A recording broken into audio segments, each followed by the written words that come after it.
ఇలా ప్రతి యాంటీనేటల్ విజిట్లో డాక్టర్ గారు మదర్ డైట్ హ్యాబిట్స్ కానీ తన blood pressures, urine test, weight gain, so మొత్తం ప్రెగ్నెన్సీలో నార్మల్ బిఎంఐ ఉన్న వాళ్ళకి 12 kgs వెయిట్ గెయిన్ మాత్రమే అలౌడ్.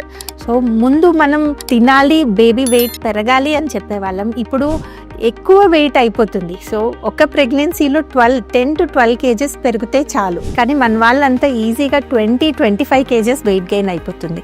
సో అటు ఎక్స్ట్రీమ్ కాకూడదు, అలా అని తక్కువ వెయిట్ గెయిన్ కూడా కాకూడదు. సో వాళ్ళ బిఎంఐ ప్రకారం ఒకవేళ ఎక్కువ బిఎంఐ ఆల్రెడీ వెయిట్ ఎక్కువ ఉంటే 5 to 6 kgs వెయిట్ గెయిన్ చాలు.